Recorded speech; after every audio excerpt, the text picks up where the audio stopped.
Janika Taylor a bath her first night home. It is late now, but she was awake. She had kind of a blowout, so I figured I would come give her a bath and share her first bath with you guys. I'm going to record it. So I have a bath sponge. I'm supposed to have a pink one like this too, but of course I can't find it. But I like to use these to kind of squeeze the water over them. And then I have a sippy cup from when my kids were little. I saved, so I used it if I want to pour water over the baby. Sippy cup. Now they have little things you can buy to pour the water over the baby. But the sippy cup is just as good. And I love the way this Johnson's Baby shampoo smells.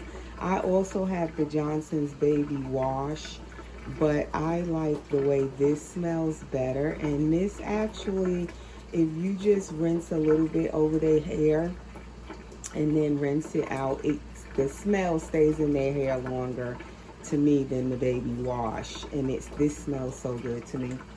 So that's what I have, and then I have a towel and another washcloth, and that is my bath time essentials. She has a passy in her mouth, and that is good to keep the water from going in their mouth while you're bathing them. I use the mesh bath chair. That's what this is. And it has little holes in it so the water goes right through. The baby is not immersed sitting in water. So that's why I usually use a bath chair. And I'm doing this bath video because someone that watches my channel, she asks actually for a bath video. She says she misses seeing bath videos. I don't do very many bath videos with my silicone babies because I don't give them very many baths too often. If I give them a bath, it is usually when they first come home. If I rinse them off, it's not even a bath. I would say it's more of a rinse off. And once I do this now, I wouldn't do it again. Like this is it. Most likely she wouldn't get another rinse off because they don't really need it.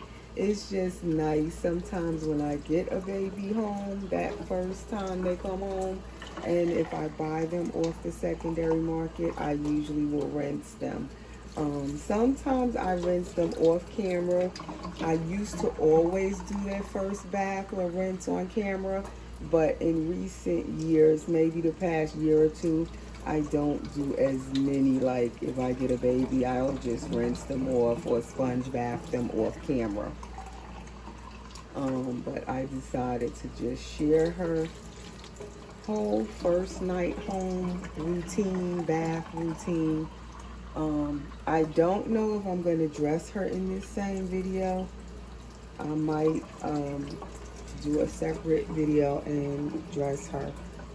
It depends. If I can piece it together, I'll put this with the dressing video.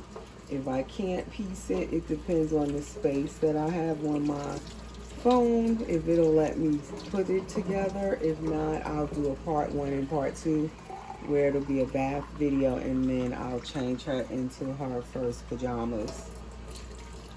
And the funny thing with this baby, as I said, I have been expecting her for like a month.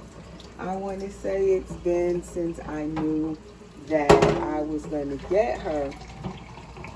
But I didn't really like nest for her a whole lot. I have a little stuff I got for her. Okay, if I put a little of this on here, just a little bit for the smell, if you can see how much I put. And then I rub it into the sponge. And then I'm going to still squeeze some of it back out with the water, because I don't put like a whole bunch of soap on my babies because they don't really need it. And I think that's when you can run into issues with their mat and everything, when you put too much soap on them. Or even sometimes when it's the darker mohair, like the dark brown and the black, I have had issues where the shampoo kind of makes the color wash out of their hair too much when it's the darker hair colors. So ever since that happened to me early on when I started collecting with one of my dolls, where his hair color rinsed out too much from the soap, and it was the head to toe I was using, not the Johnson shampoo. It was head to toe, and it nicely just like rinsed too much of the color out of my baby's hair. And he had started off with jet black hair. By the time it was all said and done, he had blue hair. But I had washed his hair like 3 times because it kept bleeding the dye. So I figured if I washed it, you know, it would take some of the bleeding away. Well, it did, and it took away his hair color along with it. So this is Janika's umbilical cord stump. It's magnetic. If you're new to my channel, welcome. If you're tuning in for the first time, this is Janika by Collectible Dolls. She is an addition doll, all completed by Collectible. She just came home today to me, and her box opening coming home video is the video right before this one. If you want to go check that out after you watch this video. And I may put that video on with this video, so you can just click it and go see that one if you haven't seen it. But you can just go to my channel homepage and you can see her box opening video right before this video. So that's about all the soap I put on them. You see I'm not rubbing her.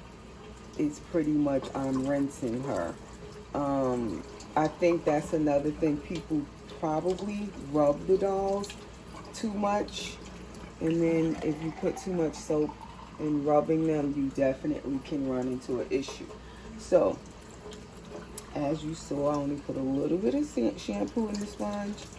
And as you see, I'm rinsing her and not rubbing or scrubbing. And this is the way I pretty much have been giving my babies baths for the past 8 years, if I do give them a rinse off. And I've had no problems with any issue with their silicone or their paint or anything. This is pretty much how I do it. I figured I'd share it again just to show people how I bathe my dolls. And also for those who want to see a bath video, because she was saying on one of my subscribers that she loves the bath videos, but she noticed that people don't really do them anymore. And the reason people don't do the bath videos anymore, one reason is because of the stipulations with YouTube. You have to be careful when you do bath videos. As you see, I have her covered up. Also, you have to be careful with your silicone doll. A lot of people don't recommend giving them any type of bath. So therefore, a lot of collectors stop giving their silicone dolls baths because it's not something that a lot of artists will say to do.